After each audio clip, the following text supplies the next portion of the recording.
All right, so last time we were talking about discrete time LTI filtering. We dealt with a very simple system. A filter whose impulse response had only two non-zero samples.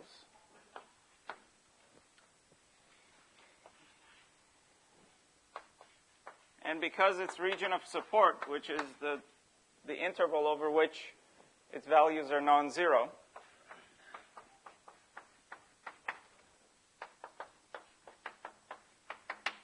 was finite, we call that a finite impulse response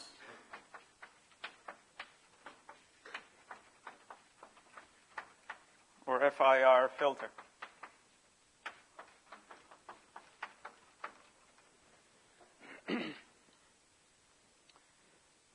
So in our picture, we had the impulse response.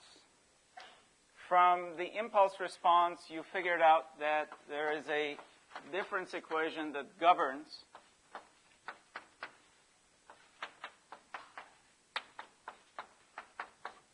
the input and the output. Linear constant coefficient difference equation.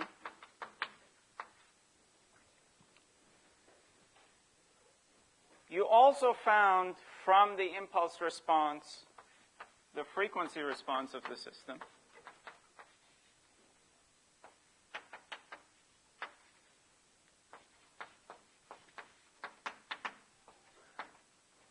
We may have used K or L in the previous lecture. It doesn't matter. The dummy variable of the summation is not so important. And we found that to be 1 plus e to the minus I omega over 2. And we massaged that term to figure out the frequency response plot. Yeah? Yeah, last time we see that the magnitude response pretty much is the filter. But what is the phase response? Like, what is it? The effect of the phase is more subtle. I'll go over one example in class where you apply a sine or a cosine to a filter like this, and you'll see what happens to that sine or cosine at the output. The phase essentially is, you can see the effect of the phase most conspicuously by applying a complex exponential of a particular frequency to an LTI system whose impulse response is small h, frequency response is capital H. And what do you know about the output?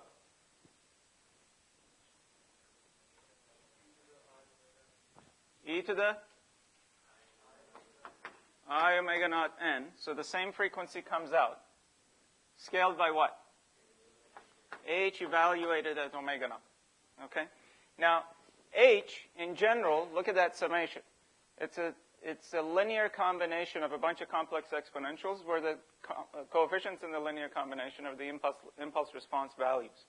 So H, in general, is a complex valued function. In other words, you can say H goes from the reals to complex. For certain small h, capital H will be real valued, and we'll see examples of those. But in general, it's complex valued. Because this is complex valued, to see the effect of the phase, you're going to have to break this up into its magnitude and phase. So H, in polar form,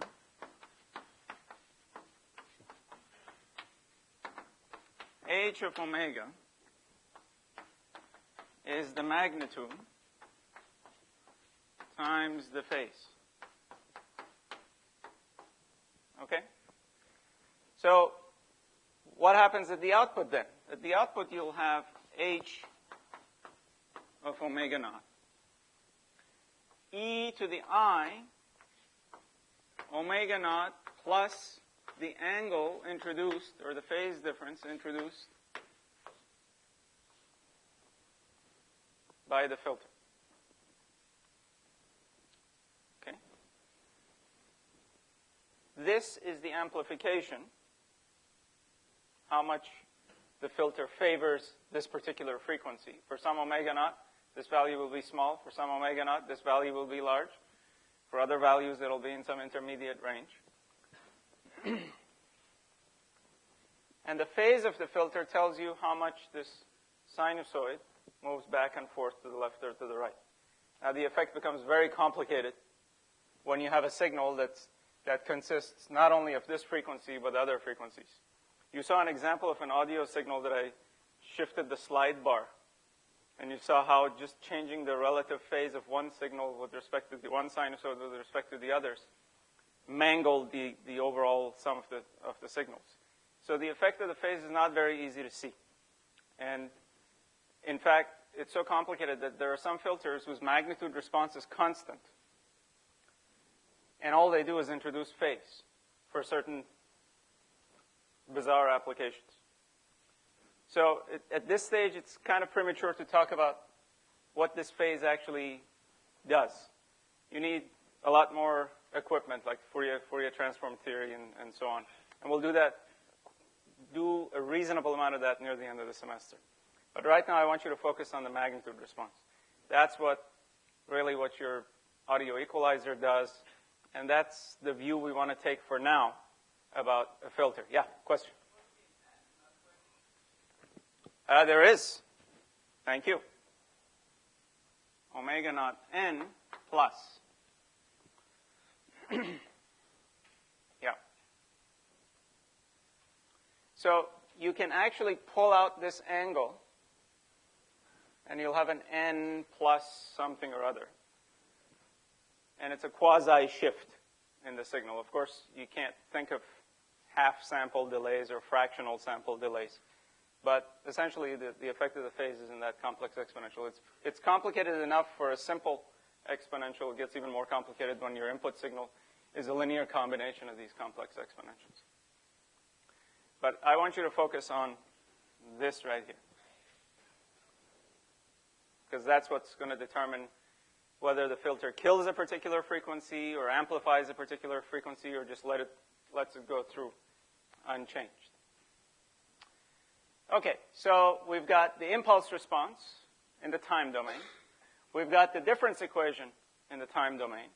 We figured out the frequency response from the impulse response. But there's also a link from the difference equation to the frequency response. That's what I'm going to do next. So what is the link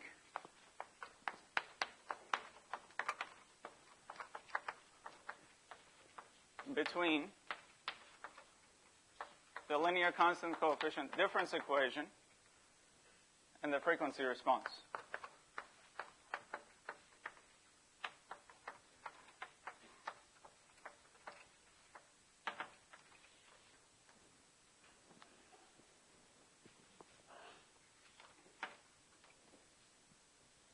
So let's deal with our example right there.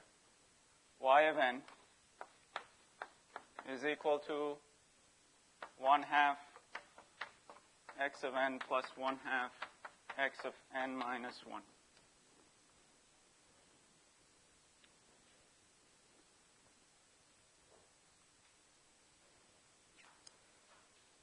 There is a way to get the frequency response from the difference equation. And that's simply by letting x be a complex exponential of the form e to the I omega n. If x is this, what can you tell me about y?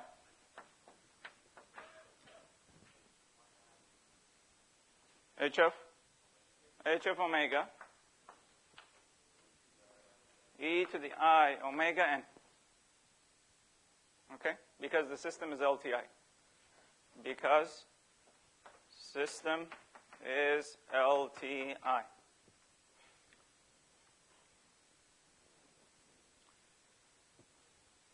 Well, you look at the difference equation and you evaluate all the shifted versions. So if x of n is e to the I omega n, what's x of n minus 1?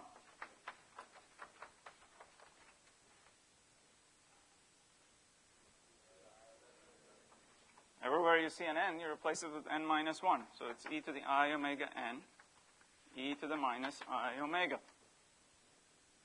That's e to the I omega n minus 1.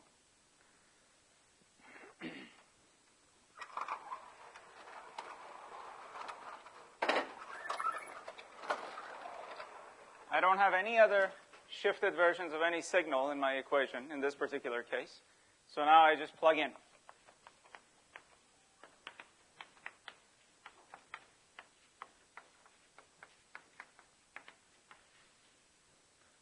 On the left-hand side, I have what you told me, which is h of omega, e to the I omega n.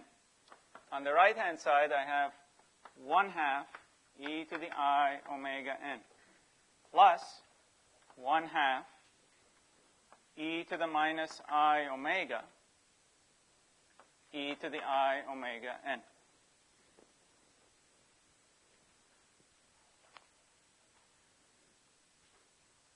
How do I get the frequency response? I'm trying to solve for h. Huh? Divide by e to the I omega n. Now, how do I make sure that that's not 0? Can it ever be 0? Why? It's always on the unit circle.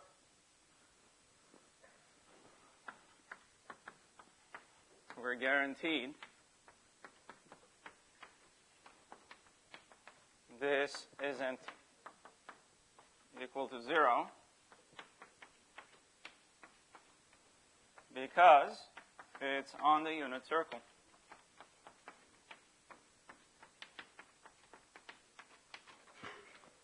So when I do that, I get h of omega equals 1/2 plus 1/2 e to the minus I omega.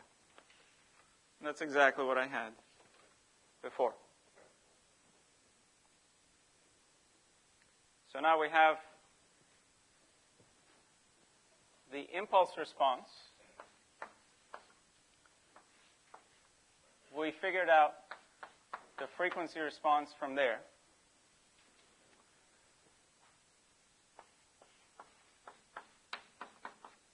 In this particular case, we also figured out the linear constant coefficient difference equation. And now we found the link to the frequency response. You will learn later, as we go through this class, that these arrows also go the other way. Maybe I should put it with dotted line, just so that we know we haven't done it yet.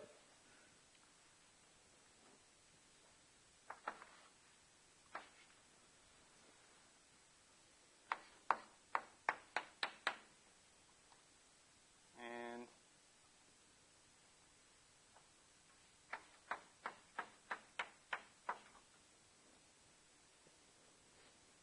so these are different representations of the same system.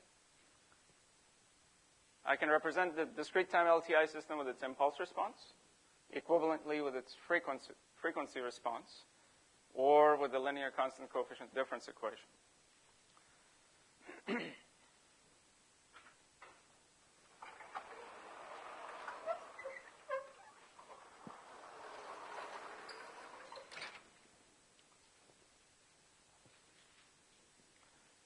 There's also a graphical method of representing this, which is the way you would implement this on a computer. So let's look at this system right there. I have an x of n graphical way. So this graphical way is called the delay adder gain block diagram representation.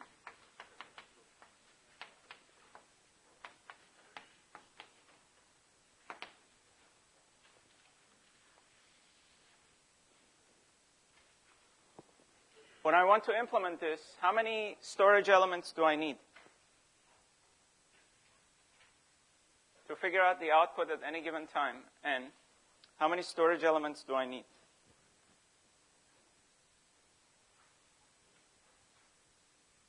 How many delays do you have? Look at a difference equation. One delay. There's only an n minus 1 term. So when you want to compute the output, you take the input, you delay it. Let me draw that a bit earlier. You delay it.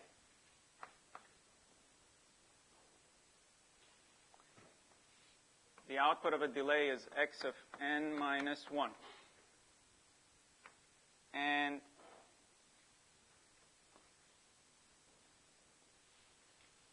if I want to minimize the number of multiplications, I add these two, and then I scale it by 1/2, and that's what I get. So y of n is x of n plus x of n minus 1 times 1/2, the whole quantity. That's what I get. So it's x of n plus x of n minus 1 over 2, the whole thing. I need one storage element, one adder, one multiplier to implement the system on a computer. You should be able to go from here to the difference equation, and from the difference equation to the frequency response. So in other words, you should get used to reading these kinds of diagrams and also constructing these kinds of diagrams from the difference equation. So let's go back to the previous board.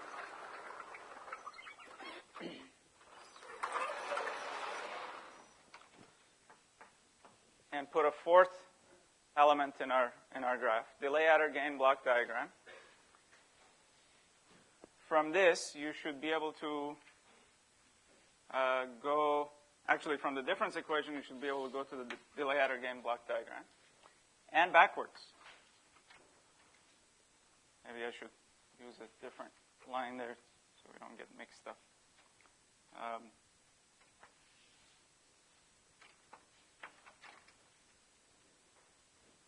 Okay? If I give you a difference equation, you should be able to draw a block diagram.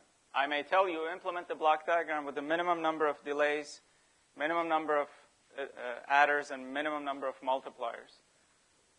And you should be able to do that. And I may give you a block diagram and tell you, write the difference equation. Give me the frequency response. And we'll also learn in some cases where you can go from the difference equation to the impulse response. And later on when we study Fourier transforms, you'll learn what this backward arrow is. Right now we have a way of going from the time domain to the frequency domain using this infinite sum. So this is the equation that allows you to hop from the time domain to the frequency domain. We don't yet have the equation that takes us from the frequency domain back to the time domain. That's the whole discussion with Fourier transforms, and that's much later in the class. So this is where we are. We can characterize LTI systems with their impulse responses. Not all LTI systems have a difference equation representation. I should make that note here. Note. Not all LTI systems have LCCDE representations, but a very important and large class of them do.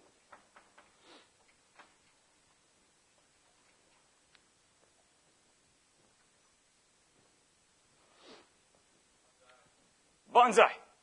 Fine. Take a break.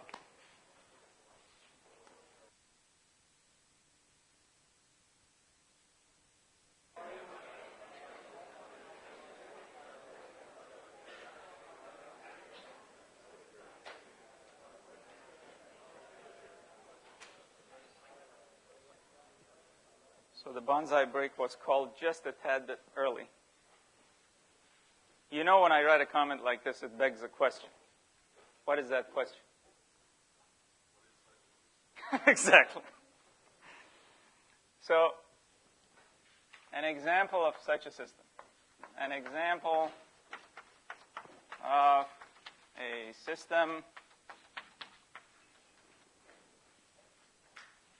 that does not have, I should say, a discrete time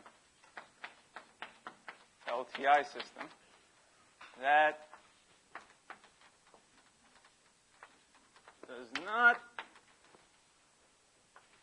have an LCCDE representation.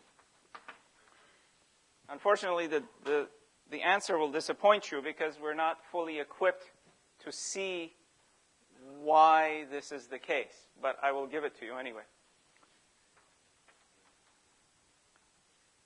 We've already seen the ideal low-pass filter, which is 1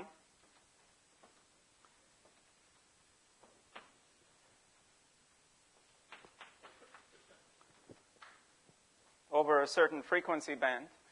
It passes all the frequencies between capital W, between minus capital W and W with amplification 1, and it kills everything else. And these are frequencies pi and minus pi. This is an ideal low-pass filter. Ideal low-pass filter. We call it ideal because there's no way you can implement this filter in the real world. The impulse response to this filter is sine capital W of n over pi n. And just for the record, W is between pi and 0. Here's the problem with this example, and that's why I said that it probably will frustrate you. You can't plug this into this equation to get the frequency response. And the reason is this function dies out in both directions on the order of 1 over n. So when you plug it into that summation, the frequency response formula, that summation doesn't converge. And the way we find the relationship between this function and the frequency domain representation is through some backflipping and gymnastics that you'll see when we study Fourier transforms. So right now we're only equipped to go from small h to capital H. We don't know the equation that takes us from capital H to small h. And that's why this link right now is tenuous. And so not yet ready for this. But you're fully equipped to understand this. The frequency domain representation of this filter is flat. So all frequencies between minus W and W pass without alteration. No phase change. It's a real value. No phase change. They go straight. And everything outside that band is killed. So if you have high frequency content beyond W, it gets killed. It doesn't appear in the output. And anything inside just goes unchanged. So let's, actually I don't want to erase that. So let's keep this here.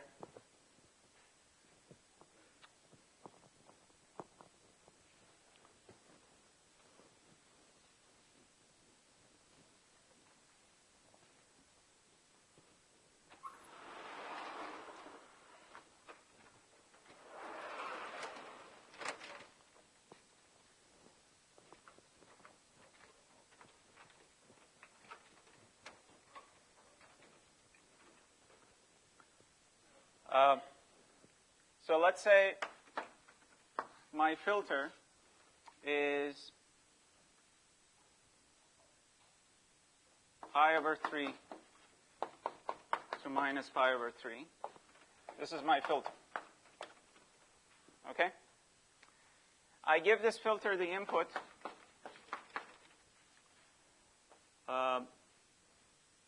1 plus cosine pi over 4n plus sine 2 pi over 3n plus e to the I pi over 2n. By inspection, give me the output.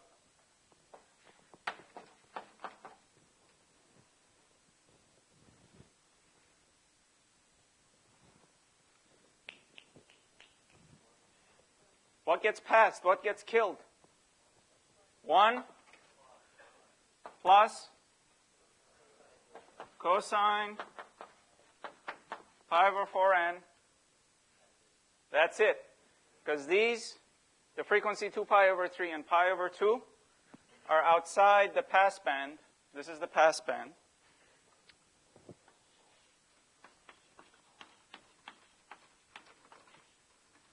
And this is the stop band. And that's pi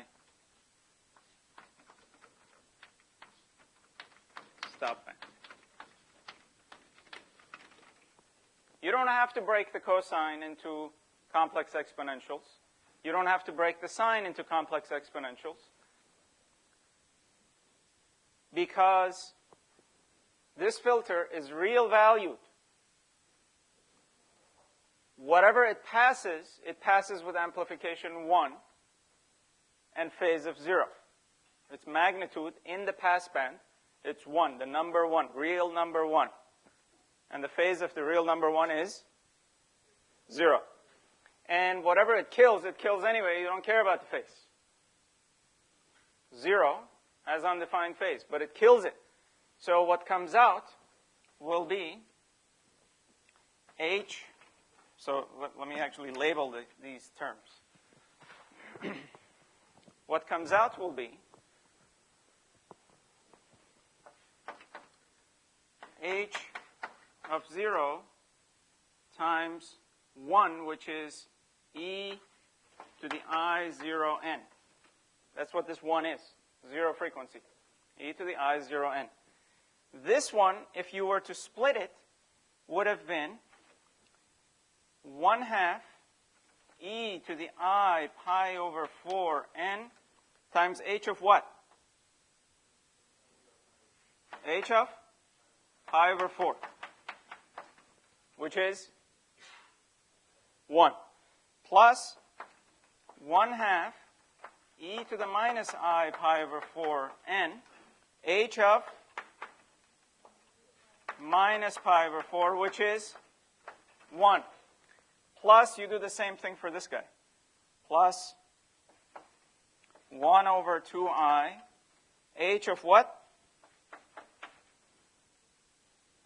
H of 2 pi over 3, e to the I 2 pi over 3, plus 1/2, so 1 over 2i, h of minus 2 pi over 3. See, this is the long way. This is the method that's going to distinguish those of you who are fluent with these concepts and those of you who are not fluent with these concepts on an exam. If you're fluent, you're going to write this right away, and you're going to say, this frequency gets killed. This is 0 frequency. The DC gain of the filter is h of 0, which is 1. So 1 comes out, unchanged. Pi over 4 minus pi over 4 is in this part. Each gets amplified by the same number. So if you start off with 1/2 this frequency plus 1/2 negative the frequency, because the amplification on both is the same, you can factor that out. In this case, it happens to be 1. So the same cosine comes out scaled by 1. And then you have the sine. Again, these two values are the same. They're both 0. E to the minus I 2 pi over 3 n. I forgot all the n's here. N.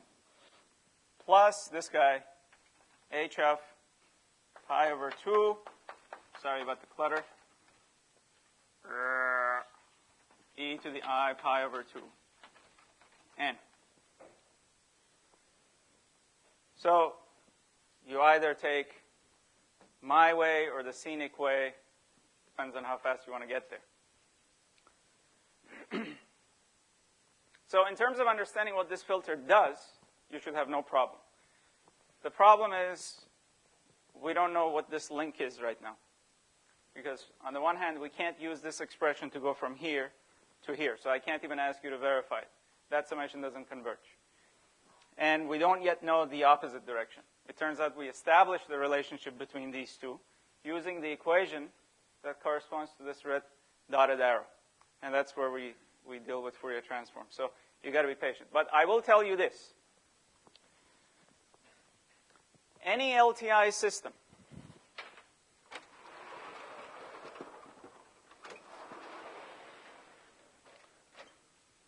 any discrete time LTI system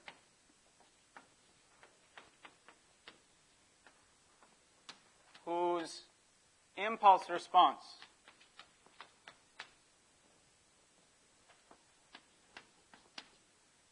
can be decomposed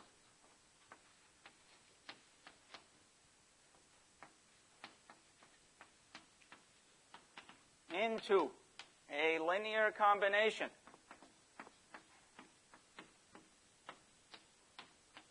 of one-sided exponentials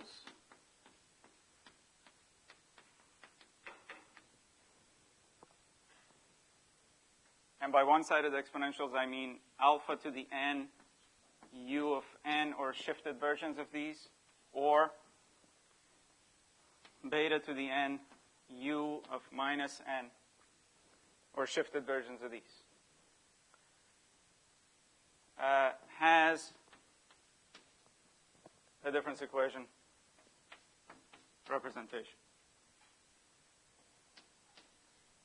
And this is a good lead-in to our next example. So if you can write an impulse response in terms of, say, alpha to the n, u of n, you can write this, you can show that this has an LCCD representation.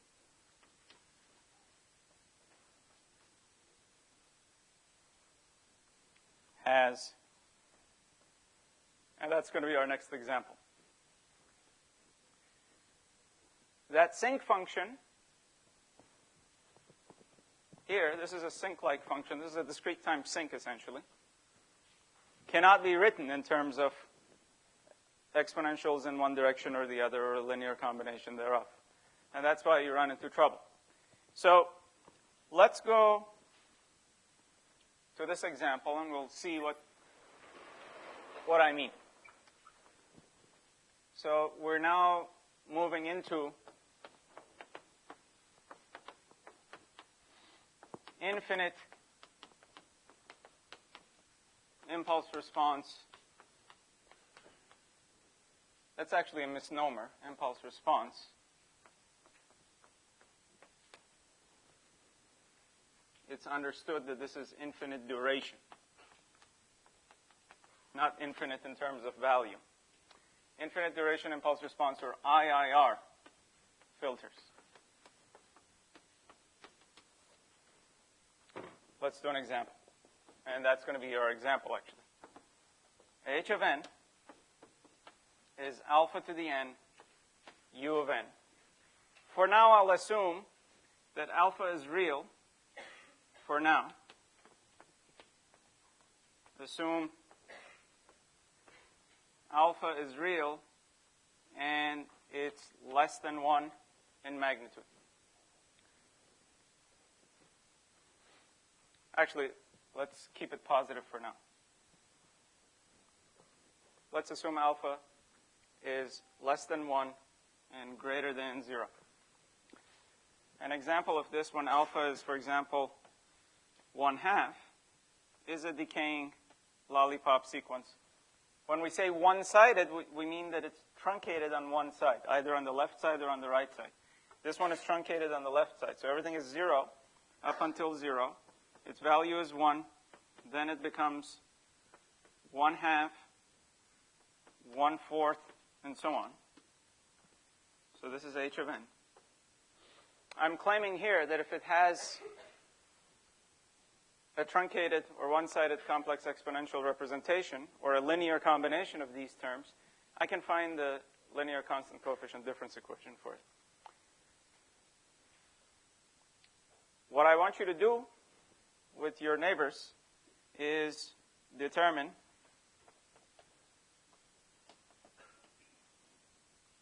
h of omega. Find the frequency response of this filter. And tell me what you get.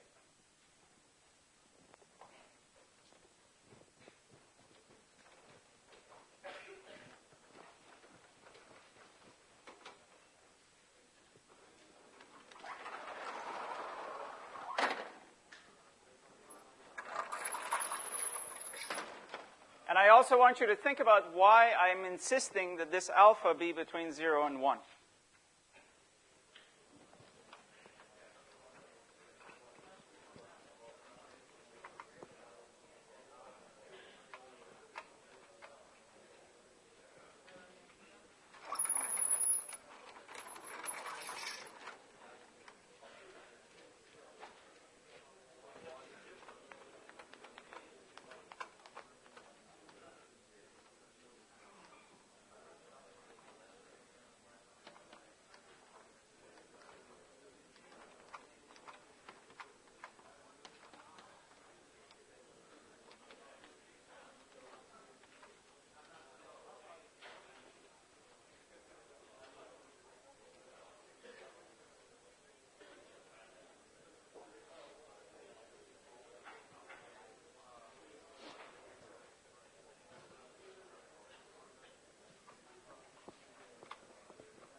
How are we doing? Which groups are ready?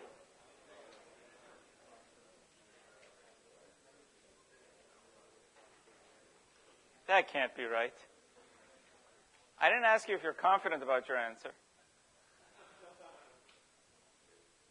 Do you need more time, or are you just banging your head against the wall? Okay, I'll give you one more minute. Please try to convert it into something that looks like a power series, and then you'll get the answer. And use the definition. What's the definition of h of omega? It's h of n e to the minus I omega n.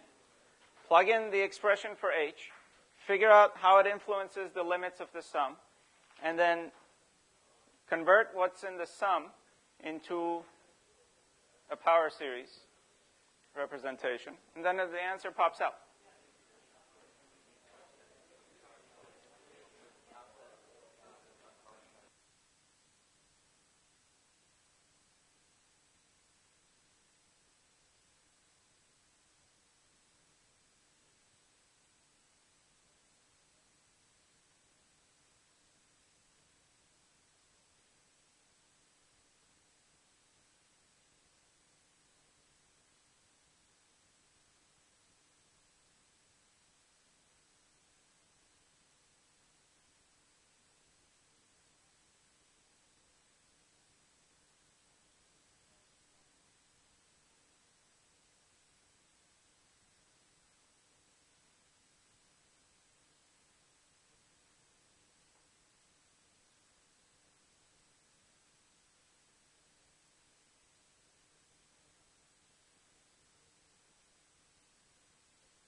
All right, I better see more hands up now.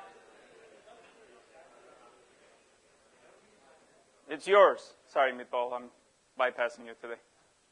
And you are? Alex. Go for it, Alex. Louder, louder,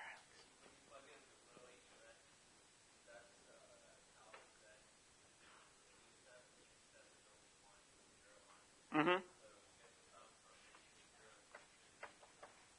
Okay, because of the unit step, the limits of the sum change, and now they go from 0 to infinity, because for all negative values of n, the impulse response is 0 because of this unit step. Okay, Alex, go for it.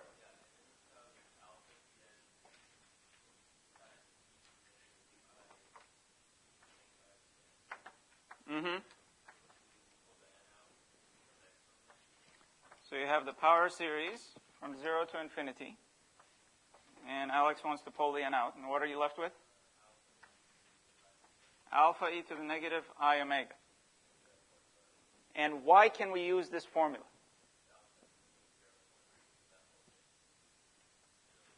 So this thing is lambda.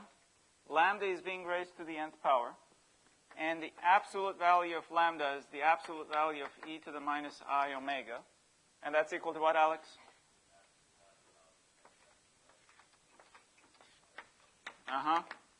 And what can you tell me about this?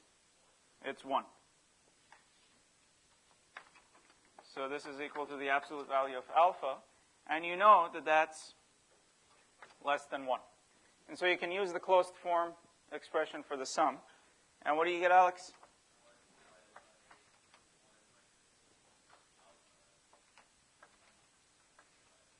Negative I omega. Very good.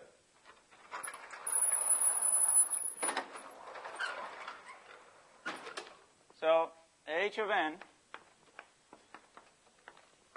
being the one-sided exponential where, now I'm going to put the most general form. If the absolute value of alpha is less than 1, you can apply this method. I wanted to make it simpler for you by saying it's real value, then it's positive. So here it's sitting, alpha is somewhere here, and I've drawn it for alpha equals 1/2. But in reality, alpha can be anywhere strictly inside the unit circle.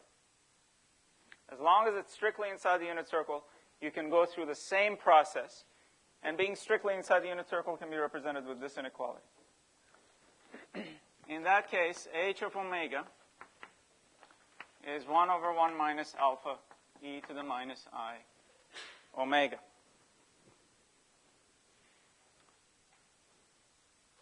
So that's our frequency response.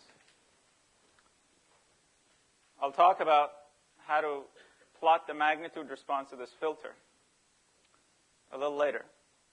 Hopefully today, but if not, then certainly on Thursday. But I want to also make the connection. Right now I want to make the connection between this kind of a filter with a one-sided exponential representation and a difference equation representation. So let's do some reverse engineering. Look at the difference equation y of n is equal to alpha y of n minus 1 plus x of n. There is a fundamental difference between this difference equation and the one we used, or we saw, for the finite impulse response filter. What's that difference? It's recursive. This is a recursive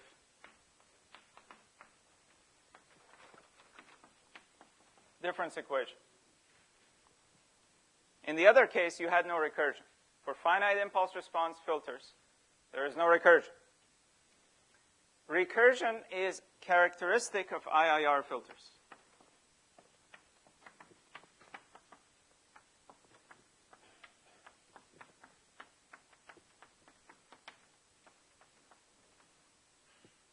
Well, IIR filters that have IIR filters, I'm talking now about filters that have a difference equation representation to begin with, of IIR filters that have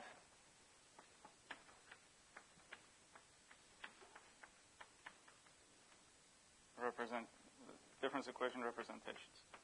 And we're going to limit our discussion to linear constant coefficient difference equations. I'm not going to go into nonlinear difference equations. Now, I showed you a method by which you can look at a difference equation and figure out the frequency response of the filter that that difference equation represents. So I want you to do this, do what we did in the previous case, apply it to this, and verify for me that the frequency response of this filter is exactly that.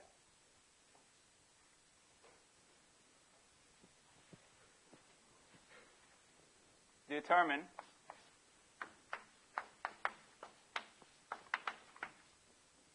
h of omega, or we'll call it h of omega even for this case, even though right now we don't know that it's going to be the same. It ends up being the same. H of omega for the system with the LC, let's simplify the. Determine h of omega from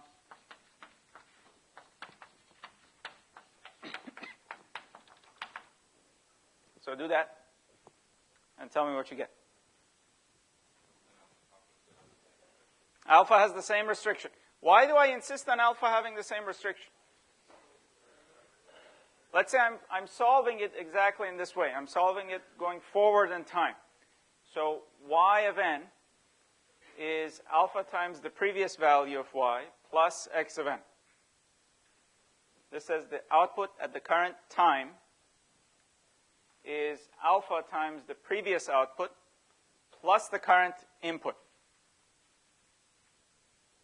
The output at the current time is alpha times the previous output plus the current input. If alpha is, and by the way, whenever you have difference equations, you need to have initial conditions because you can solve these difference equations in different ways. I'm going to assume that I have 0 initial conditions. Assume y of n is 0 for all n less than 0. 0 initial conditions. The system is at rest at time, up to time n equals 0. And now I'm going to solve the system from n equals 0 going forward. I apply an input, and I look at what the output is. Okay? Go ahead. After you do that, if you have extra time, draw the delay adder gain. Draw a delay adder gain block diagram. Implementation.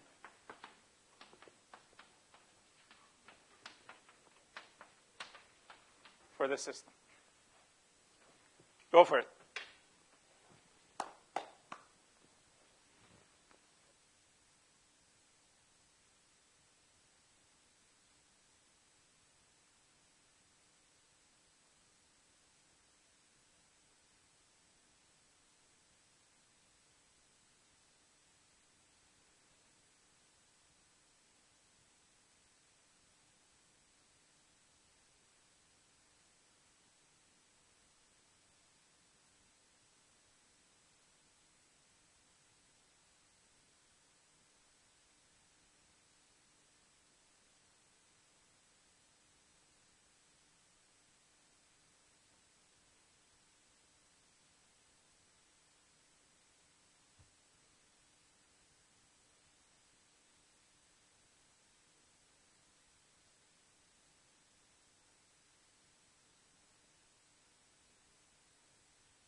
Remember what we did in the finite impulse response case. What did we assume the input was?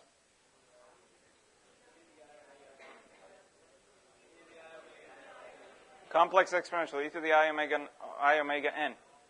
So do the same thing here.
Alex, you get to pick.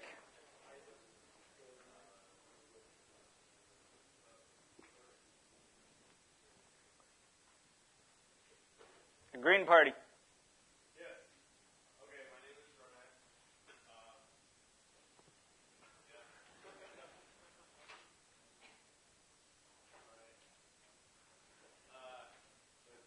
Start. So we're going to use a definition to find h of omega. But before we do that, we have to find What definition? the infinite series. How are you going to apply it here? Well, first we have to find h of n. Small h. Ooh.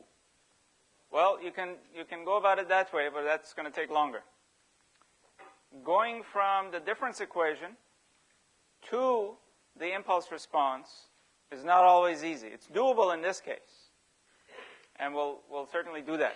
But I want you to do it the quick way, from the difference equation going to the frequency response. Remember I asked earlier, what are you going to do with the input signal? And people said, assume x is this complex exponential. If x is that, what's y?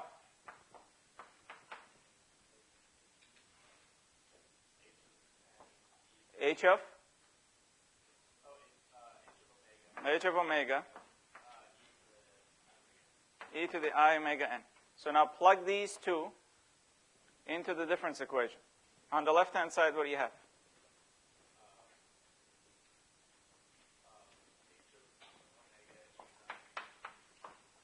H of omega e to the I omega n. On the right-hand side, what do you have?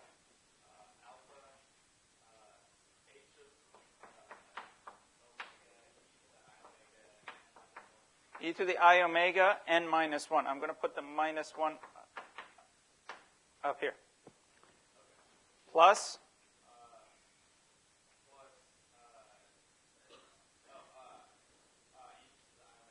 e to the I omega n. And now what do we do? You got e to the I omega n's here. I don't want any n's in the equation anymore. I want an expression in terms of omega only, and I'm trying to solve for h of omega. That's what I'm trying to find. So what do you do with the e to the I omega n's? Divide them out. So this one divides out to 1, 1, 1. And what do you have now in terms of h of omega? Group all the h omega terms together.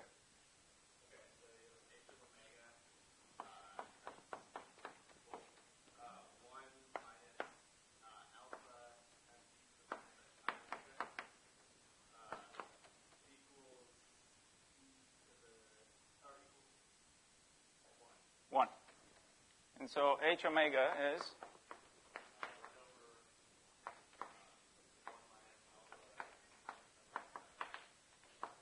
and this is exactly what we had up here. Okay, so the frequency responses are the same. Now let's do what you wanted to do at the start, which is find the impulse response.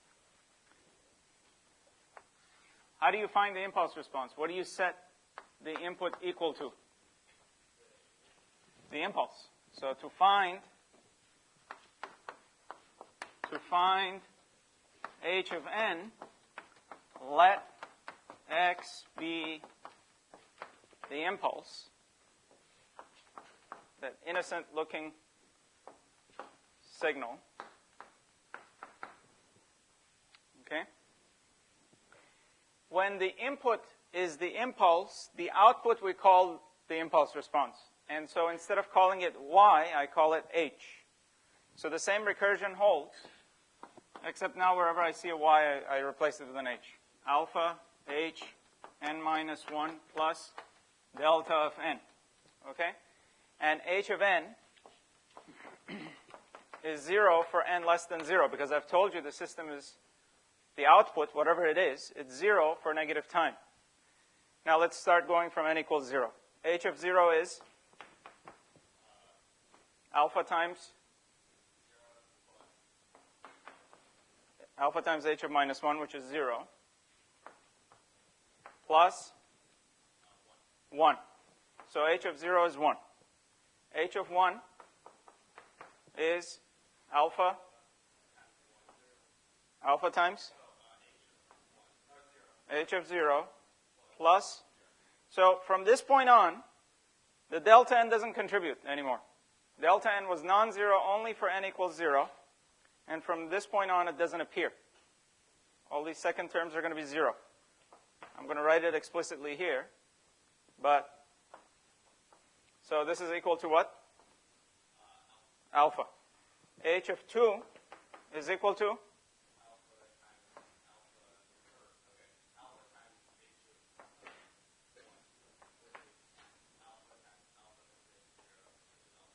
Alpha squared. H of n, alpha to the n. So you can now summarize and say h of n is 0 for n less than 0, and it's alpha to the n for n greater than or equal to 0, which is the same as saying h of n is alpha to the n u of n.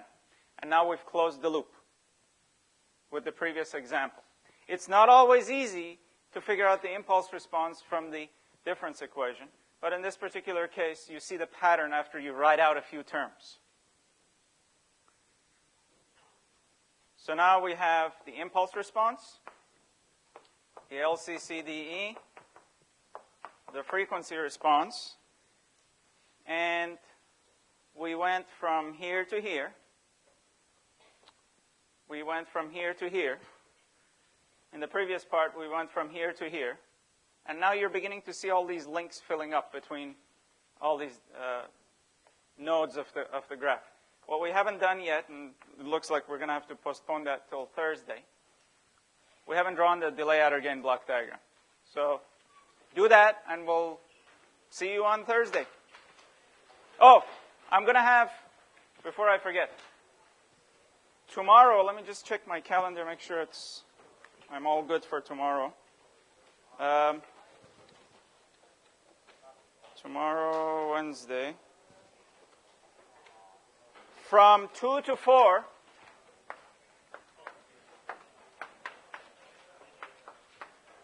I'll have walk-in hours. So those of you who wanted to talk to me about your performance, come see me in 493 Quarry.